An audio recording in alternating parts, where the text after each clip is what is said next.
Thank you very much for this opportunity to speak about taking India a step ahead as to why well-educated must play a greater role in improving society. What the country needs today is a new kind of an Indian who has different qualities of behavior from the Indian today. Which are those qualities I would speak about first? You can't take anybody forward unless you inspire them. And you can't inspire them unless you have qualities which he does not have.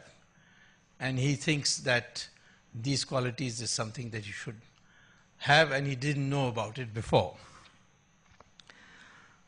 Sometimes I call this as the new mindset. Mindset is very important. Being a strong person physically or in a strong position is not sufficient to do what you have to do unless the mind is a liberated mind. Now, for example, take the question of strength. In a circus, there will be a cage, big cage, and 5-6 lions will be allowed into it. One thin ringmaster will walk in, and he'll close the door behind him, and then he'll order the lions to climb up the bench, which they will. Then he will order them to open their mouth, which they will, and he will put his head in the mouth of each of these lions, and the crowd will clap at this great act of bravery. Question is, why these lions don't bite his head off? Why don't they maul him when they have so much strength? Because the circus brings up that lion when it was a pup to prepare his mind to obey. And by the time he becomes big and well-fed and strong, his mind doesn't know that he has this strength. And that is why he obeys. Now, I've always, when people used to ask me this question, that why does Manmohan Singh not stand up to Sonia Gandhi?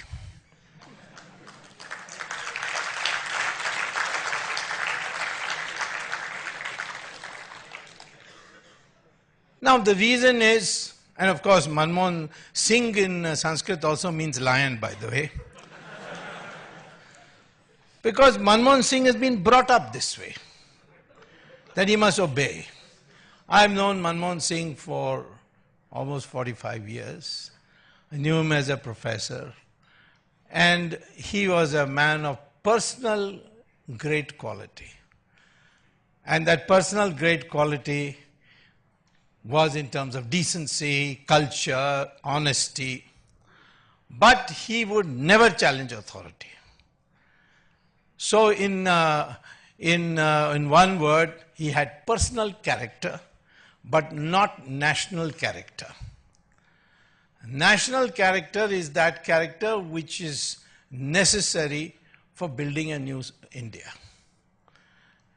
Personal character, you have personal qualities, that doesn't make the changes in society.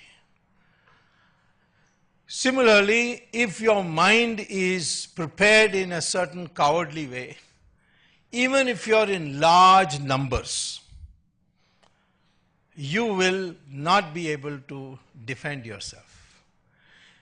In a jungle, if there are, say, 1,000 goats and one tiger comes, the majority is with the goats. But the moment they see this single tiger, they all get frightened and run hither-thither till the tiger chases one of them and makes up for his lunch. So many people ask me also, why are you able to do all this as a single person? It's because I've got a mind of a tiger and they've got a mind of a goat.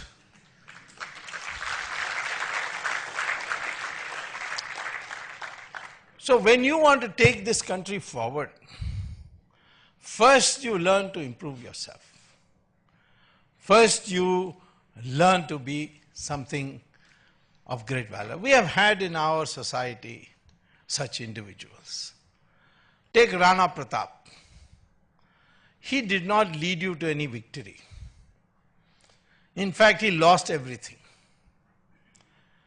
And in the end, he had to hide in a forest, and for food, he took grass, dried it, made it into paste and made chapati out of grass, which has a lot of protein, and lived on it.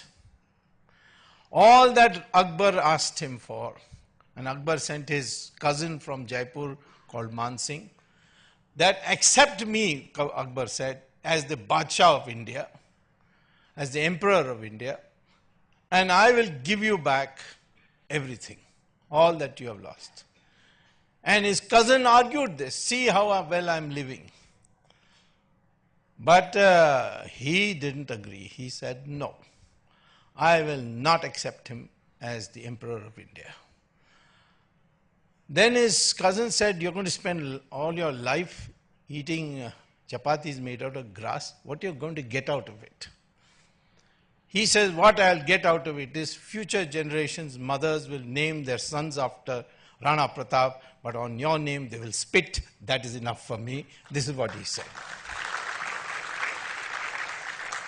And our society, our culture worships such people almost equal to victors.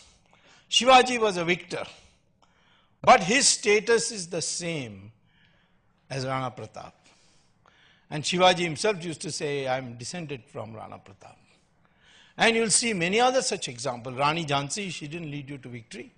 A great heroine. In your Karnataka, there was Rani Chennamma. Subhash Chandra Bose, he didn't lead you to victory. But he is considered almost on par with Mahatma Gandhi. So our society originally was this way. And that is why we became such a prosperous country with tremendous intellectual attainments that people used to, from all the world, used to come to India and learn from India. The Chinese travelers came, then the Europeans came. In the beginning, all of them were completely agog with India. India spread its ideas to the whole of Southeast Asia without conquering anybody. It was purely by preaching. So, therefore, I would say that the first thing you need to do is to develop a mindset. And the mindset requires certain dimensions, which I will explain to you just now. Now, in our first quality you have to have is when you work towards a goal and you don't achieve that goal, if you feel depressed about it, then you have not a developed mind. If your mind is, I will work towards this goal, if I don't achieve it, I will try again. This was the quality of many people. Some we like, some we don't like. Muhammad Ghori came maybe 16 times, 15 times, I don't know, but number of times. Each time defeated by Prithviraj Chauhan. But Indian tradition was, if you apologize, you forgive him and send him. And so Prithviraj Chauhan sent him back each time. He kept coming till he came to learn that Indians will never fight, go to battle before sunrise. And from 3 a.m. to 5 a.m. or 6 a.m., they will have a bath, they will do all their ablutions, etc. So the 16th time or the 15th time, whatever time it was, he attacked in Prithviraj Chauhan at 3 a.m. and caught everybody in the bathroom. And therefore he was successful. Of course, he got assistance from Jai Chand, the father-in-law. And Jai Chand wanted to take revenge against his son-in-law, helped Muhammad Ghori. And then Ghori killed Jai Chand, severed his head and had it displayed. But see the mindset there. He wanted to take revenge. He was successful in taking revenge because Ghori defeated his son-in-law. But in the process, he opened the doors of India to Islam. Look at the mindset of Godse. He killed Mahatma Gandhi because he was anti-Hindu. But who did he empower in the process? Jawaharlal Nehru, the biggest secularist or pseudo-secularist, whatever you want to call it, who completely retarded the process of Hindu Renaissance in our country. Hindu Renaissance doesn't mean that it is against Muslims. We have certain minus points in us which has been accumulated over centuries. We want to get rid of it.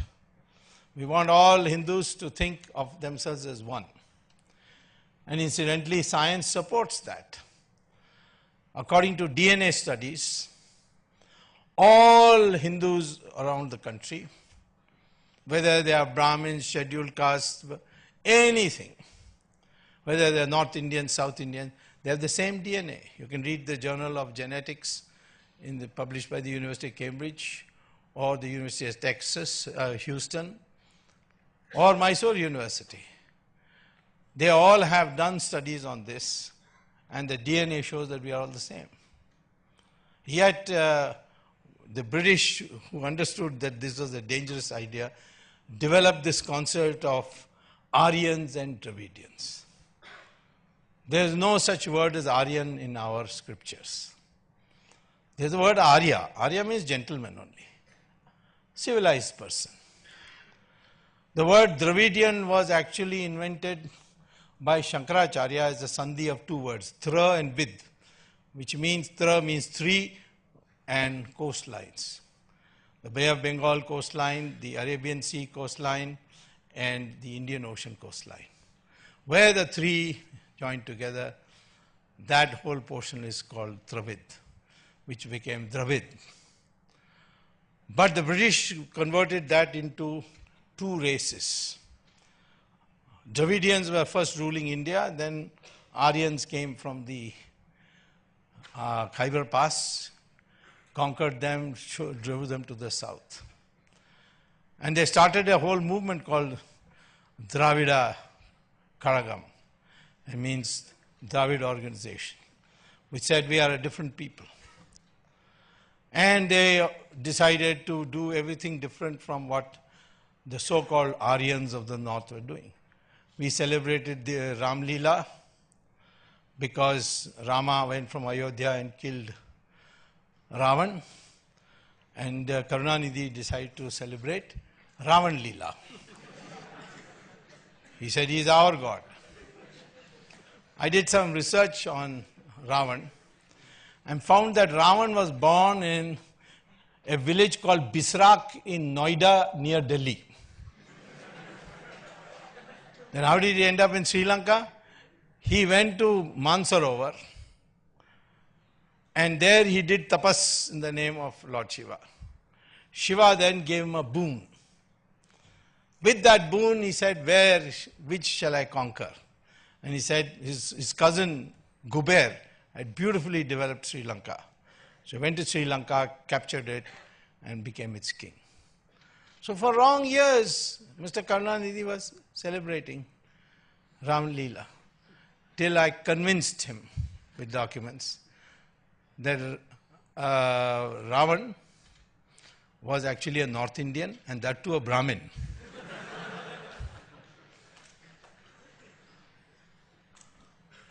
And now he doesn't talk about Ravan, but he is still not reconciled to this North Indian called Ram. I remember once I was arguing in Supreme Court saying that this Setu Samudram project, which was a pet project of Karunanidhi, should be scrapped, and we certainly will not allow Ram Setu to be broken. The canal, the causeway which was built on Ram's guidance, and the court of course accepted my point of view, and so that proposal is now finished. But in the process, when I was arguing, the papers quoted me as saying what is the origin of Ram Setu and so on. So Karunanidhi got upset, and he said that who's Swami to call this Ram Setu? It used to be called as Adam's Bridge. Was Ram an engineer? Which engineering college did he go to? Next day he fell ill.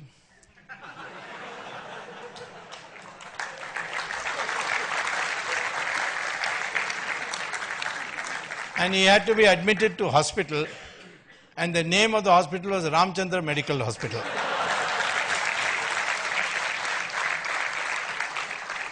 So I wrote him a letter that thank God that Rama has got an MBBS at least. Now, if this mindset is there, how can you improve the people of India? We are witnessing that same mentality, you see,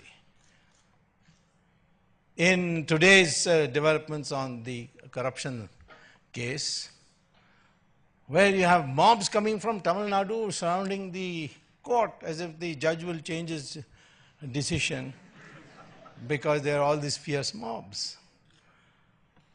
I am therefore telling you that when you say take a citizen one step forward, you must know what you are going to tell him to do.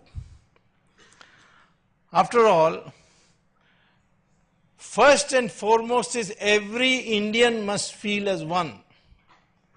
I will start with the Hindus first, and by Hindus I include all those religions born out of Hinduism in this country.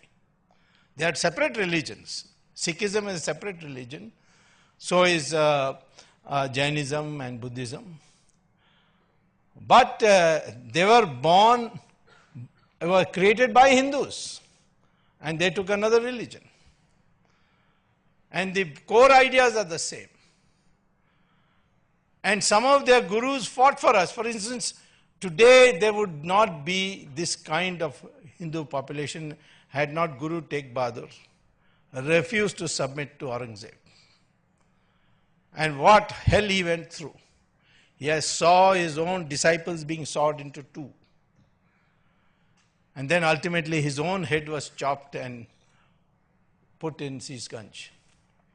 So, I am saying that why are they the same? Because the DNA is the same. DNA is the only guarantee of ethnicity.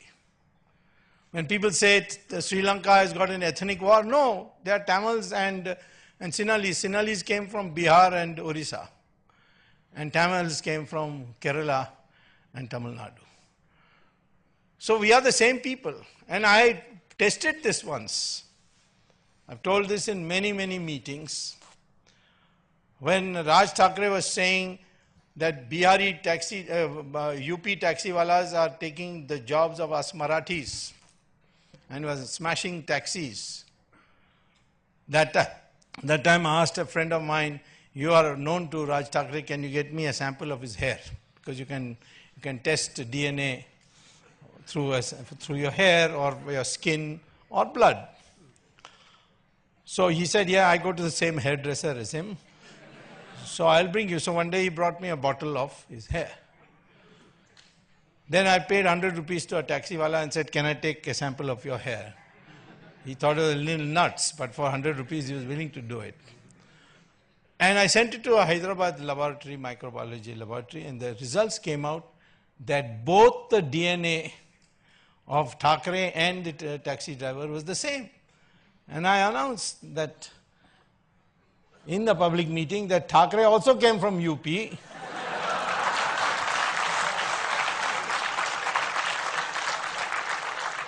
And I'm ready to prove it on a platform, because you get mobile testing units. Now, the surprise is that Brahmins and scheduled castes also have the same DNA. Hindus and Muslims have also the same DNA. Of course, Christians too. People say, no, the color is different. Color has got nothing to do with race. Color has got to do with pigmentation's response to the sun. If you are near the equator, the sun's rays directly hit you. If you take out your pigmentation, your color will be white. That's what happened with Michael Jackson. He went to a doctor and said, take out my pigmentation, and he became a white man. So, I'm saying, therefore, the first thing that must be in your mind if you want to motivate somebody, please give up all these distinctions, particularly these Varna classification. Why? Because it was originally meant for discipline to be followed. It was never birth-based. You have an authority of Lord Krishna in Gita saying Varna Vyavastha is based on gunas. In our entire history, cultural history, you have a rishi, maharishi like Veda Vyasa who wrote the Mahabharata. His mother was a fisherwoman. Valmiki wrote the Ramayana. He was born in a Dalit family. Kalidasa, the greatest poet we have produced, began his life cutting wood of branches of trees, from the branches of trees. The greatest rishi we had, rishi of rishis, was Vishwamitra. And he was born in a Kshatriya family. And therefore I say, and of course I have told you that Ravan was a Brahmin. Ram was a Kshatriya. Ram killed Ravan, but the Brahmins don't say, hey, this Ram killed one of us Brahmins, and therefore we cannot worship him. Nobody can says that. Because the duty of these castes, Varnas, caste has got nothing to do with Varna. The Westerners confuse caste and Varna. Varna is a four-way classification. And even where there was at a period, particularly after the coming of the Buddhists and then the Islamic invasions, a section of our society which became untouchables, according to the principles laid down at that time, the children of scheduled castes are not scheduled castes. And I illustrate this by saying, Dr.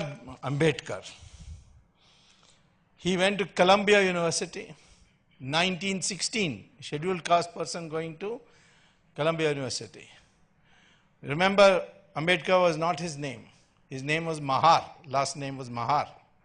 His teacher was a Brahmin whose name was Ambedkar. And he said, you can't progress till you change your name. Take my name.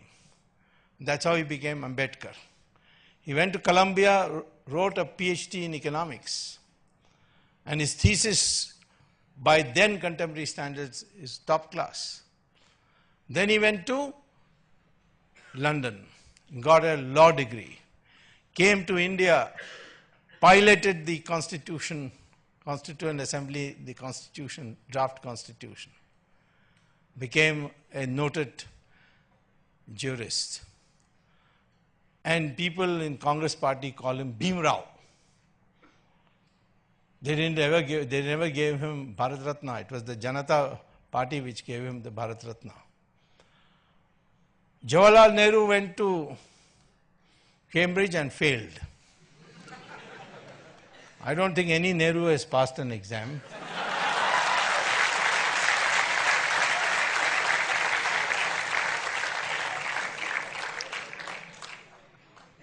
And in those days, they used to have for people coming from colonies a special degree called Gentleman Pass. So Jawaharlal Nehru got that. He came back to India and congressmen started calling him Pandit Ji. A man who failed the exam, Pandit Ji. The man who has a PhD, Bhimrao. It is Ambedkar who could be called Pandit Ji by the old standards. So I would like, first of all, before you think in terms of improving society, improve yourself. Who are you? What is your identity? The identity is that of an Indian. Indian is an English word. It is a garbalized version of Hindu. It became Indian through the process, through the Greeks and then the British. The Chinese still call us Hindu. The Arabs who receive our people for Hajj, they call our people as Hind. And in Urdu papers, we call India as Hindustan. Iqbal wrote this famous song, Sare Jahan Se Acha Hindustan Hamara. He used the word Hindustan. Bharat is a republic. Hindustan is an identity. Though all those people connected with this geographical mass, they are called Hindustanis. And people get angry, but privately they don't, but publicly they do. When I tell Muslims that you are also Hindustani because your ancestors are Hindus. He said, how do you know? I said, DNA. If you want, I can prove it. But then I said, Farooq Abdullah told me, yes, I in fact come from a Saraswat Brahmin family. So I told him, why don't you say publicly this? He said, are you mad? The mullah will kill me. This separateness that is being created. So the first task you can take, small task, is make everyone feel that you belong to this soil of this great country and you are the inheritor of this culture. And the second step you can take is, in my opinion, advocate a common Indian language. That doesn't mean you don't learn English. English is an international language, not because of Britain, but because America adopted English and became a developed country, so the whole world is using English. English is an international language, so you must know that.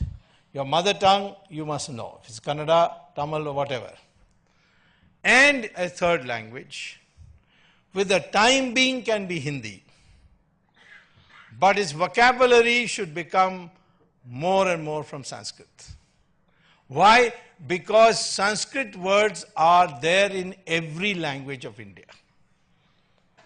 Again, I had a big fight with Karunanidhi on this issue.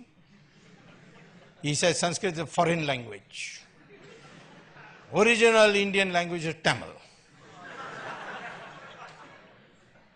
And I am a Tamilian and you are Brahmin, you are not an Indian. That's what he told me. Then I said, please explain to me then why your name is Karunanidhi. That is two Sanskrit words. What is the Tamil word for it? So he says, no, the Sanskrit stole these Tamil words and made it Sanskrit. Then I asked him, what do you call election symbol? In Tamil it is called Chinnam. That comes from the Sanskrit word chin. Then I said, what is your actual symbol? He said, Udayan Suryan. In Tamil it is Udayan Suryan. In Sanskrit it is Udaya Surya. So I am saying here that over the years, you want to make one step forward? Propagate the learning of Sanskrit. Why? Because today NASA, after doing 20 years of research, has said that in the field of storage of knowledge in computers, in a single language, the field of artificial intelligence, the language most compliant to the computer is Sanskrit, and therefore if you want to study artificial intelligence in NASA today, you have to learn Sanskrit compulsory in the NASA.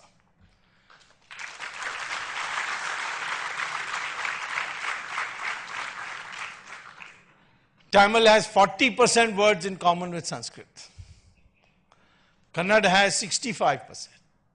Malayalam has 80%. Bengali may have a little more. All Indian languages have big amount of Sanskrit. You want to discover scientific terms, you can find it in Sanskrit. So for the time being, Hindi in Sanskritized vocabulary. Over the period, it becomes, slowly, it becomes Sanskrit itself. This is another thing you can do, propagate the learning of Sanskrit. Third thing you can do to prepare the mindset of the Indian is to propagate the correct history of India. What is the correct history of India? There have been 46 civilizations tabulated by the UNESCO. 45 are dead. Egyptian, Mesopotamia, Indus, all these are dead. But the 46th is the Hindu civilization. It is the only one that is continuing today for centuries. Hindus don't have any prophet. It's all books. There are differences of opinion. There's a Dvaita school and Advaita school. Shankaracharya said Advaita means that everything is Maya. We're all one. Everything is a grand unity. And whatever you see is Maya. One day he was teaching this in his ashram, and a mad elephant came into from the bushes, it came into the ashram, towards the ashram. So the Shankaracharya said, get up and let's run. So they all picked up their whatever, takht and whatever, and started running. So one student said to Shankaracharya, but you said everything is Maya, but you are seeing this elephant and running. So he says, who says I'm running? That is also Maya. So, I mean, the rich variety of thought that you have has made you something special. I had a student from Saudi Arabia, and I've told this story many times in many places, who one day asked me whether at Harvard, whether he could meet me after class. I met him. He said, we are in my university doing a research, and my professors there asked me to ask you a question. I said, what's the question? He said that we are examining how is it that India is 80% Hindu. So I was taken back by the question. I said, what do you mean? So he said that Islam conquered Persia. It was that time ruled by Zoroastrians. But in 15 years after capturing Persia, we converted Iran, which became the new name, Iran into 100% Muslim. 15 years only. Mesopotamia and Babylon, which now became Iraq, we converted that to 100% Muslim in 17 years. Egypt in 21 years. Christians went from West Asia to Europe, and in 50 years they converted Europe into 100% Christian. But in India, 800 years of Muslim rule, 200 years of Christian rule through the British, and you're still 80%. How did this happen? This is the question we are asking. Because the history is different from what you are being taught. Indians never capitulated. They kept fighting in different pockets. Shivaji fought in one place, Rana Pratap fought in another place, the Vijayanagara Empire. You know how large the Vijayanagara Empire was, right from Karnataka, and ultimately took in Kerala too, through Tamil Nadu, all the way up to Orissa, the borders of Bengal. It covered more area than the Mughals did, and lasted 300 years. Akbar to Aurangzeb, which is the core of the Muslim rule, it is only 150 years. Yet our history books, there will be a chapter by each Mughal Pacha. But Vijayanagara Empire, one paragraph, in South India there was a civilization called Vijayanagara. Even people living in Bangalore don't know what is Vijayanagara. So I am saying to you, when you don't know your own history, how can you motivate somebody else? So these three things are the first thing I am saying. I am therefore putting to you what next you should do. We, first of all of you, I don't know whether it's true of IIM Bangalore, but IIM Ahmedabad, I went to give a lecture and met the students for dinner. And I asked them, why have you come after all this heavy competitive exams? Without exception, they told me, because once we come to IIM Ahmedabad and get the chap of MBA, we'll get a very good job. So I said, you have not come for learning marketing theory or financial systems or operations research or inventory control. So that's all right, that's for passing exam. But the chap of IIM means guaranteed job. Now it's a very tragic thing, because you can't spend your life just for a job. You want to do something, then you have to think beyond that. And I found this in Indians, even in America. In the classroom, after every class I finished, and the course I finished, I used to ask the students, now that you're graduating and you're going out, what kind of a job are you looking for? Will you go for a job where you take risks and you might become like Rockefeller or Ford or the owner of Microsoft? Or you might fall flat and go be out on the street? Would you touch that kind of job? Or a job where every year your salary increment will be increased by 2%, gratuity, provident fund, and at the age of 60 you will get it all, and you will retire, buy a house and watch television for the rest of your life. The American students used to ask me, what's the probability I'll fall flat on my face and be out on the street before I can answer you? But the Indian, without asking this question, used to say, second job is the best. So I used to say, but that's guaranteed poverty. Why would you want that? And they said, it is guaranteed. That's the important part.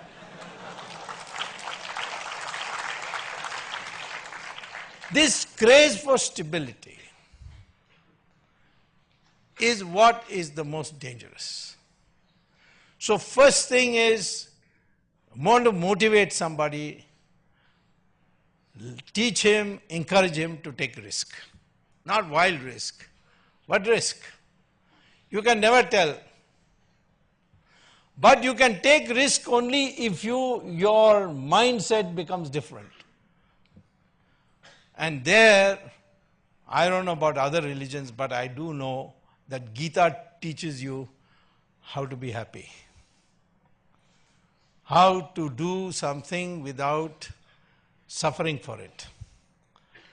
It says that, Bhagavan Krishna says, you have freedom in this life only to take action. You have no claim on the reward of that action. If you do good deeds, I'll keep an account, and somewhere or the other, I will reward you. If you do bad deeds, you will suffer. May not be immediately, but sooner or later you will suffer. This is called the law of karma. Now if you accept that, then you can never be unhappy. Because if you have the satisfaction that I did exactly what I wanted to do, the action I needed to take, I took it. I did my best, I put my best ability for it to achieve this goal, but the goal was out of my hands, but I'm not unhappy because I've done my best. But most of us think in terms of, I am a failure because I'm incompetent, that's why I didn't achieve this goal. I can never tell, for example, that if your goal is not achieved, is that good or bad? I was a professor at IIT, full professor, at a very young age of 28. By Indian standards, that's really young because you could never become professor till 45. I don't know, Baidyanath might be an exception.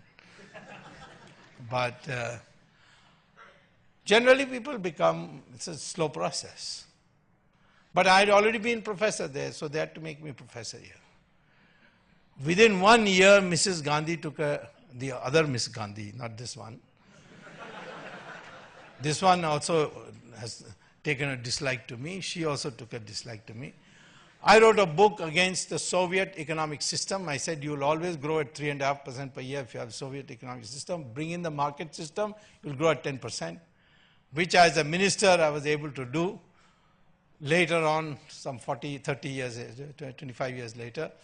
But at that time, the Soviets had a tremendous influence, so Mrs. Gandhi was agitated. She denounced me in parliament. Everybody took the cue, and one day I was fired at 5 o'clock. At 5:15, I got a letter saying, you're no more professor from 5 o'clock.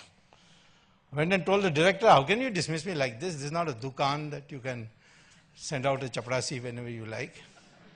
He said, I got orders from the top, so you go to court.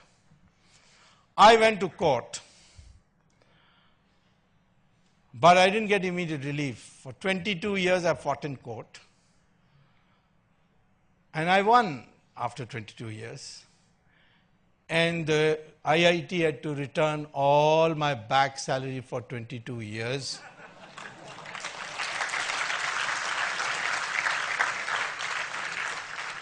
In the meantime, because I couldn't get a job and I didn't want to go back to America, Jansangh was a party in those days. They took a liking for my views on Swadeshi, on atom bomb and so on.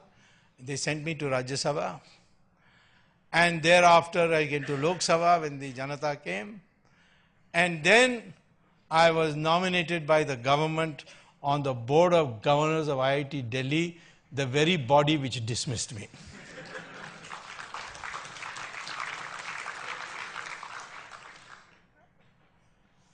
So now,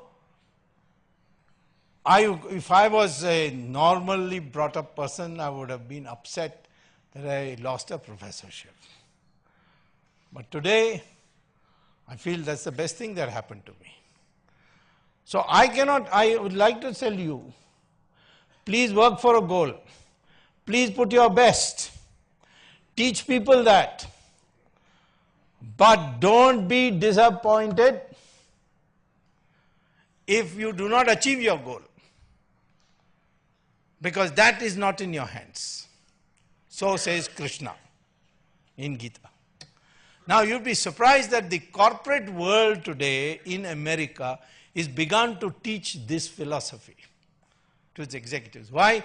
Because they found that when people were holding themselves responsible for failure, there was stress. Stress meant heart attacks.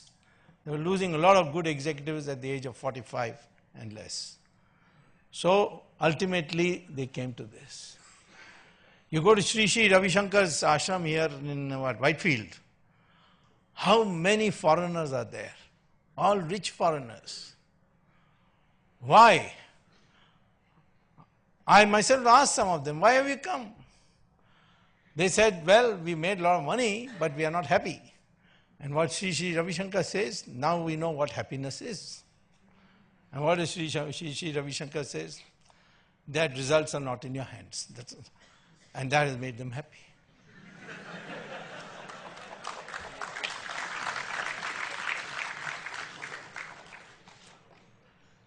You can see one thing in Google. There is a famous film actress called Julia Roberts. I don't know whether people have heard of her. She once came for shooting to Haryana, and then she said, I want to go to a particular ashram. So they took her. There she told the chief sadhu, I won't name him, a very well-known person, that I've got all the Oscars I want, I've got all the money I could make, but I'm not happy. And I heard that in India, you teach how to be happy. So he said, well, you'll have to stay here for about 2 weeks. And she stayed, so he taught her pranayam, yoga, mantras, and ultimately the philosophy of our religion. This you can see by going to Google yourself. She left India, went back to America, called a press conference where her husband was standing by and 2 children. She says, I went to India and I finally found out how to be happy. I have told my husband, I've told my children, and all 4 of us today are announcing that henceforth we have given up Christianity and we are Hindus. Now, I'm not saying that you have to become a Hindu to know this. Most of the teachings of Sri Ravi Shankar and all doesn't require that. But she was so overpowered by it. And one simple message. You have freedom of action. Do good action, somewhere you'll be rewarded. Do bad action, somewhere you'll be punished. With this philosophy, you can never be unhappy. Same thing in your class exams. You do your best. Study hard. Don't go to nightclubs. Don't touch alcohol. Don't touch drugs. So these are habits you have to have as a student. If you can do it and then study regularly. Before class, what the teacher is going to teach, pay attention in class, come back and revise what he has taught you. Then you won't have to study for exams. I have passed through all examinations, and on the day of the examination week, I used to be watching cricket. Because I had already prepared, everything was in my mind, because I was doing this on a regular basis. How people don't do any studies, then the last minute they do it. So here again I'm saying this is a question of moderation of your life. Now finally, what is intelligence? What you are learning in IIMs is cognitive intelligence. Recognize how products are differentiated, recognize mean variance in stockbroking, inventory control. These are all cognitive sciences. But you cannot be a person, evolved person, till you not only develop cognitive intelligence, but 6 other intelligences which our rishis knew about it, but now is being taught in American universities of education, in the Department of Education. The second intelligence is emotional intelligence, which means how to present yourself to another person so that he doesn't get repelled by you, he doesn't get annoyed by you, he sees the force of your arguments, you convince him. A whole book has now been written on emotional intelligence. You can get that by going to Amazon. Just put emotional intelligence. You'll get not one but many books. Third thing is social intelligence. And that is to modify your aspirations in such a way that society also prospers. Now, that requires a new outlook. You know, when I tell my friends about my early experience as a graduate student at Harvard, and I've told this to many audiences, and if you are watching my YouTube, you'll see it there also. When I started becoming graduate student at Harvard, my American classmate asked me, "Can I ask you a question about India?" I said, "What?" He said, "Why you Indians followed Mahatma Gandhi?" So I said, "I find that a peculiar question. Why you ask?" He said, "The man was not properly dressed. How can you follow him?" It's true, Mahatma Gandhi only had one langoti here, and his legs were bare, his body was bare, and people were following. I said, "In your country, you will have to be very well dressed to be a leader." He said, "Absolutely. His tie must be top class, his suit must be well, fitting, his shoes should be shining, and if he does, and he should have a proper shave. All these things, if he doesn't have, then we won't accept him as leader." You can see their leaders, all of them are very well dressed. Then I thought about their spiritual leaders. Pope, satin gown, diamond necklace, ruby necklace, sapphire necklace, his topi is full of jewels. Most of them must have been stolen from India, I suppose.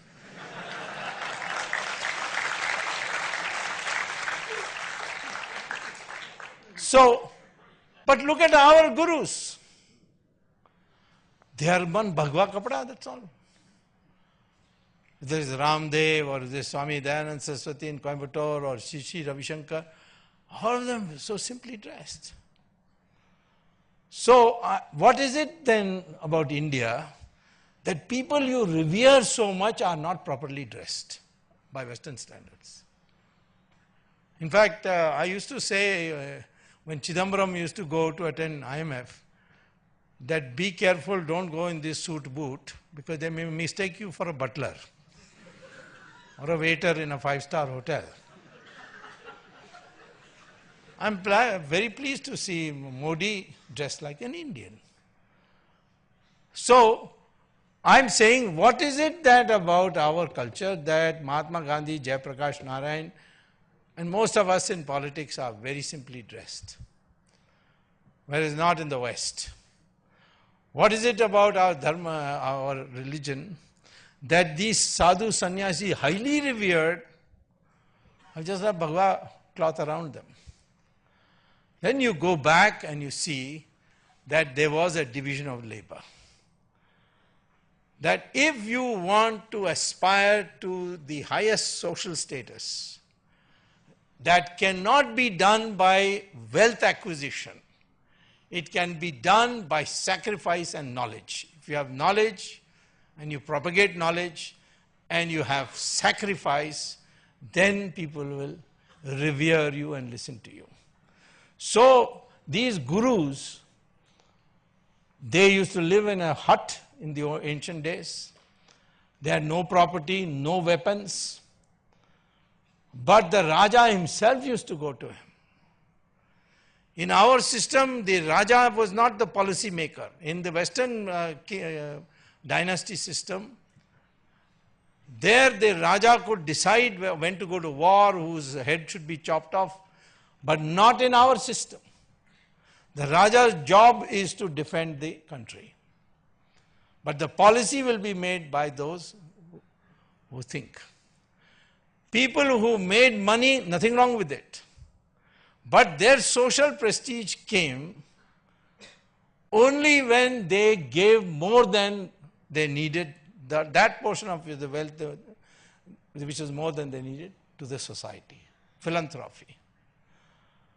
That's how our system worked. And we have lost the way. Today, on the name of one-dimensional materialism, we have locked ourselves in. To what? To greed. Greed means corruption. Society will be corrupt if money becomes the deciding factor in structuring the society. Your rank in society depends on how much money you have. Then greed will come. By hook or crook, let me make money. I had this student at IIT, very bright student called Rajat Gupta. He asked me for a recommendation to go to Harvard. I gave him a recommendation. He went to Harvard Business School, became slowly rising to head of McKinsey, then of Goldman Sachs. And one day in jail, today he's in jail, like Ms. Jayalalitha.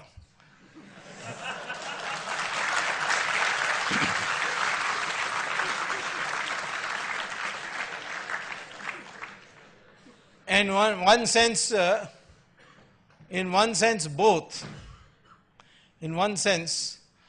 both are in jail because of me. Jayalalitha because of my criminal complaint, which I never gave up. And in case of Rajat Gupta, it was by accident. I had been telling the Americans, ban LTT, ban LTT. They banned LTT. Then the American official asked me, are you happy now? I said, no, because you haven't banned the sister organizations of the LTT. For example, the Tamil refugee organization, so you banned that also. And finally, they must have done their own intelligence analysis and came to the conclusion it should be banned. They banned it. Then they looked at the accounts and they found that this Tamil refugee organization, rehabilitation organization, refugee organization, was getting $1 million from a man called, he was a stockbroker in New York Stock Exchange. Rajaratnam, yeah. And $1 million a year. So normally the American FBI is not allowed to tap stockbrokers' telephones because then they can find out which stocks to buy, which stocks to sell. So they put him on the terror, on the grounds of terror, they put him on a telephone watch. And poor Rajat Gupta came out of a board meeting of Goldman Sachs and said, Goldman Sachs has decided to sell so and so. So Rajaratnam immediately told his people, sell off these stocks, and made a cool profit. Got caught. Now, of course, there's a book written by one Indian girl, I forget her name, which is worth reading, where she quotes about how Rajaratnam was my student and how it was my recommendation which got him into Harvard, all that. But she quotes the judge, Manmohan Singh, X, Y, Z, all top people wrote to the judge, please don't convict him. That's a very small thing. So the judge says, I've got all these letters and all the wonderful work Mr. Rajat Gupta has been doing. But a man who has risen to such high status and won the confidence of so many people, for him to commit this crime, all the more reason for me to convict him, and I'll give him the strongest possible sentence. And he gave him 3 years in jail. And why? Because Rajat Gupta was greedy. I asked his relatives in New York, why did he do this?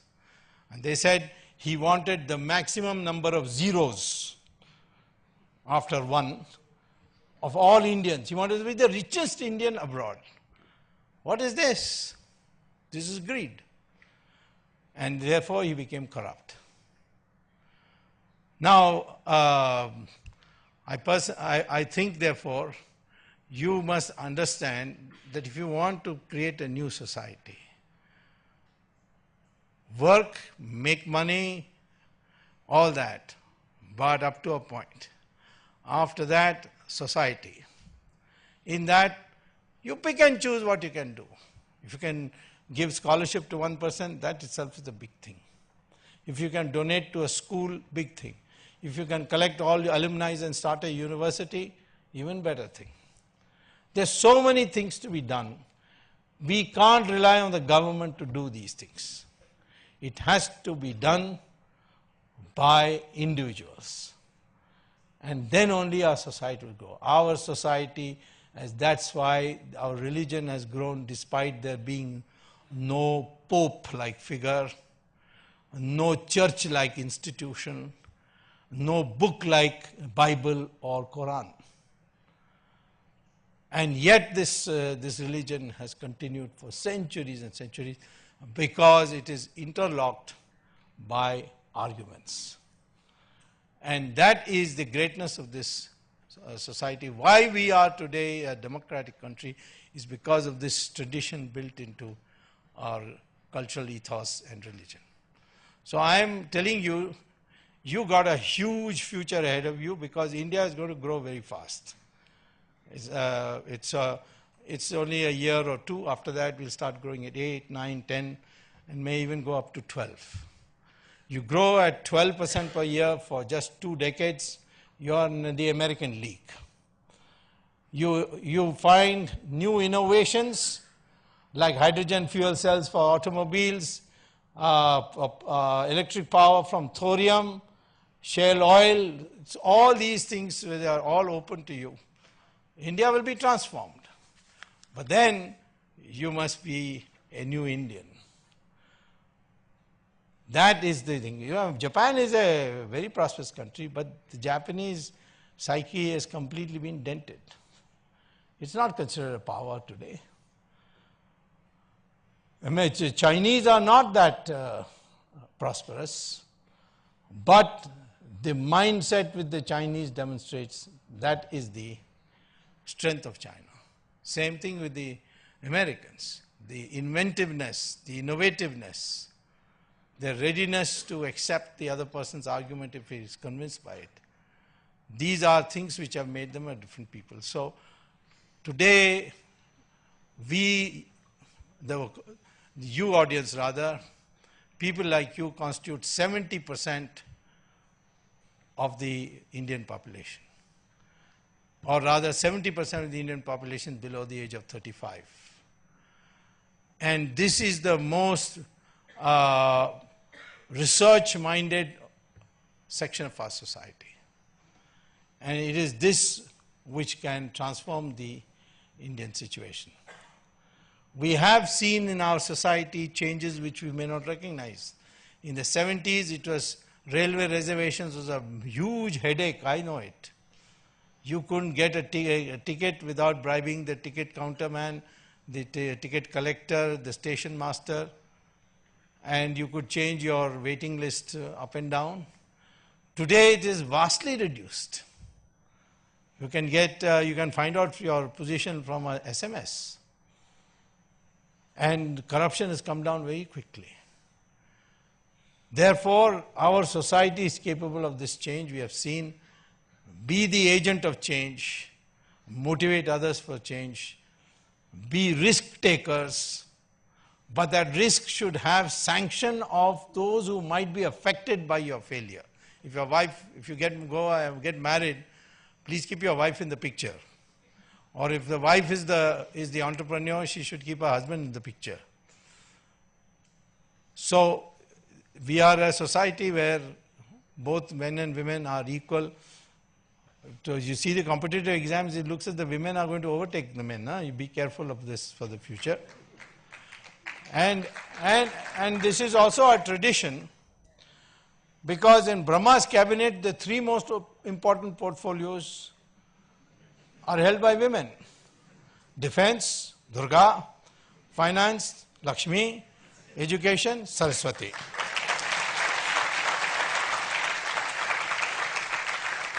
And I searched whether any male god got anything, and I found that information broadcasting was given to Narad Muni. And when the men failed, they went and begged Durga, "We can't defeat these demons, please help us." And that's how Kali came up. So this is the tradition, and what you see today is disgusting, is deplorable, the treatment of women. All of you want to take a step forward, take an oath that you will never accept dowry when you get married. Take that as a oath.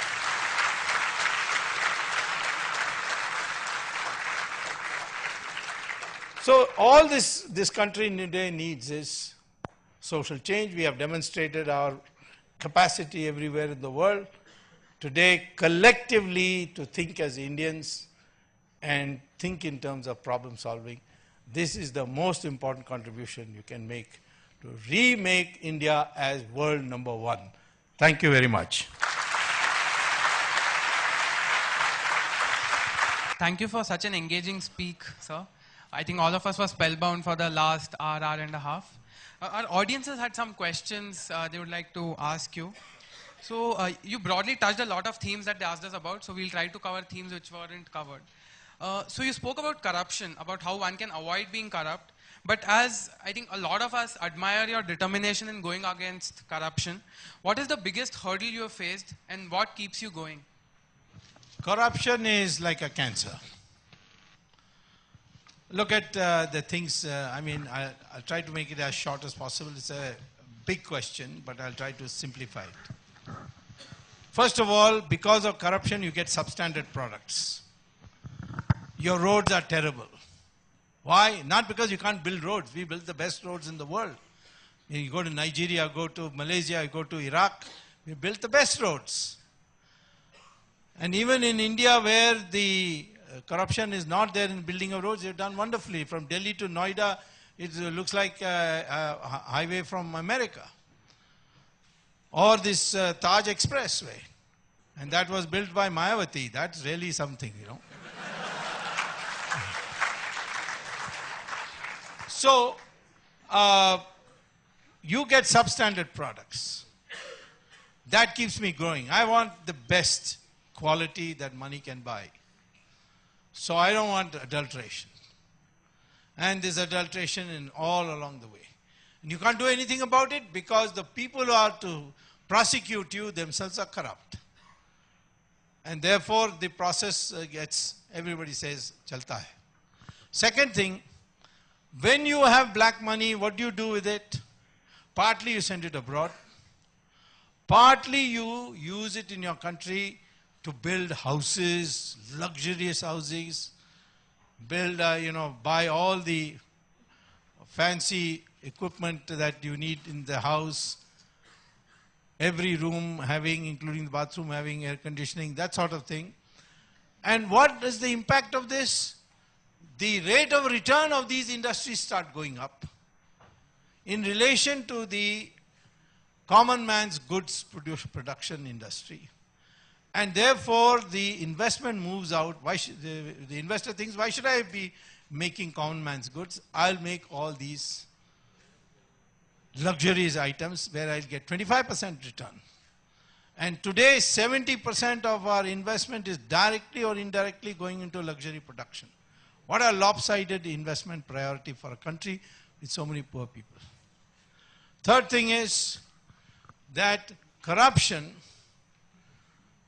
when your policy is changed, for instance, we brought in this policy of forward trading in agriculture. What is the impact of that? The industrialists, the rich people who have black money go to the wholesale market, the farmer accepts rupees. And there's no accounting for it because there's no income tax for agricultural incomes, and buys the produce in wholesale, puts it in cold storage, creates an artificial shortage, raises the price. And when the price really goes truly high, he brings it out. And that's why agricultural prices are now going like that. The economy is totally destabilized. Then the money you send abroad, you send through Hawala. Hawala means Dubai. Dubai means ISI of Pakistan.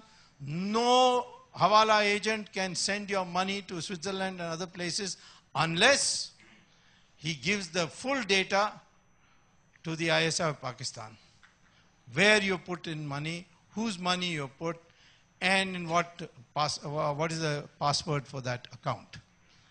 And today, I will say frankly, that Pakistan has the capacity to blackmail many of our leading politicians because of this factor. Look at the cancerous effect on this. There are other aspects of it too, but I would say, therefore, we have to fight corruption. How do you fight corruption? 3 ways. First, where there is computerization possible, like if somebody wants a form from a government, he should not go to a government office. Because if he goes there, then the chaparasi has to be bribed.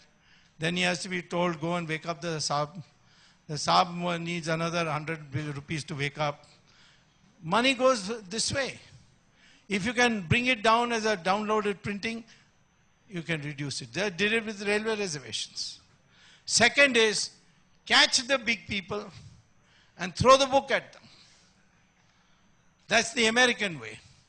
They caught Martha Stewart for doing a very small, I'm sure many of you have heard of Martha Stewart. She used to come on TV for cooking and so on. She was a multimillionaire. She was in a party, she overheard a stockbroker telling another stockbroker that this particular company is going to fold up. She didn't ask him or he didn't tell her. She overheard it. She went home, called up her stockbroker and told him that, sell the stocks of this company. So the company next day collapsed and she had in the meantime sold.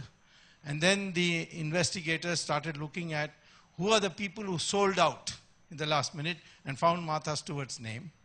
So they investigated and found that she had indeed overheard this and she used it. And they put her in jail for insider trading. I asked people, how can you put Martha Stewart in jail for a thing that she overheard? They said because she was in high places, she should have known better, and therefore we have to set an example. Today, if I catch, now I caught Jayalalitha, I'm going to keep her there for a long time. But I am also working on sending Sonia and Rahul.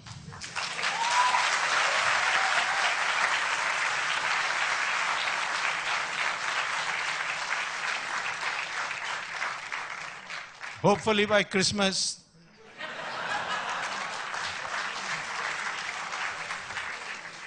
In fact, the jail superintendent of Tihar jail is known to me. He was jokingly asking me, pizza order karna hai ki nahi?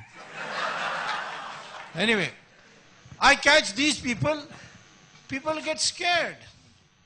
I've never found it necessary to pay 1 rupee bribe to get anything done. Because the moment I come, they know my name. Baap re baap, iska kaam kar dena hai. That is the way. So you catch big people. They will say it's politically motivated, this, that. Some people say, arey, too harsh. No, it's not there. After all, what is it? No, the bigger the person, the bigger should be the punishment. And third, develop this attitude that money is a means to an end and not an end. The society should not regard money as a means of making your social status. This is why I said that sacrifice is respected. And that is why when the ancient travelers came, they declared India is the most honest country in the world. Hasian came from China. So many people came. They said it because we do not value money when we look at a person's social status. So these are the reasons why I keep going. I have one birth defect. I've never been afraid of anything. So if you want to fight corruption, don't be afraid of anything. Otherwise, you can be scared off, you can be threatened, you can do a lot to make your life miserable. But because of the fact that they know that I will not bend, and another factor is that I publicize my enemies, but I never publicize my friends. So they don't know where my friends are.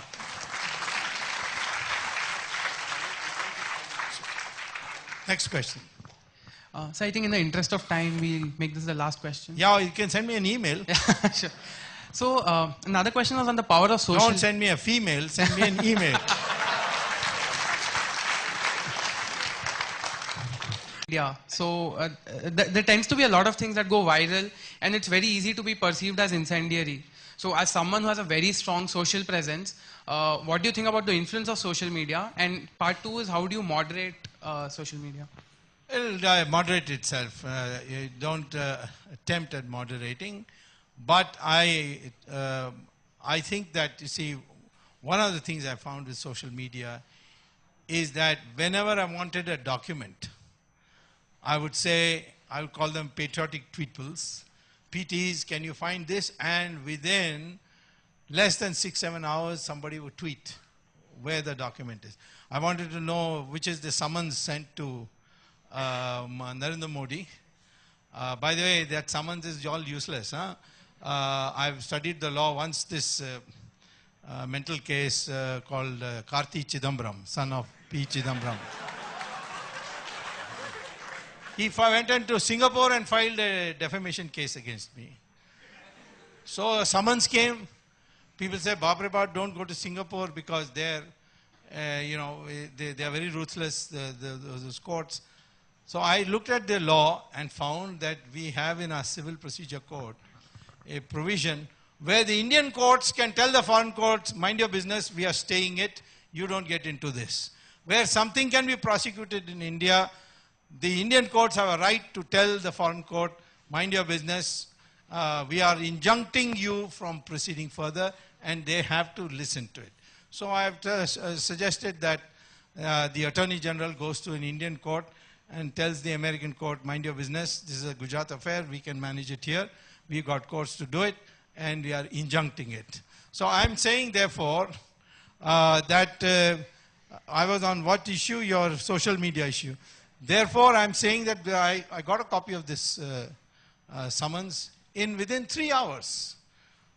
So I think because educated people are there, it will take a little time. I would certainly say that we should try and use non-abusive language to the extent possible.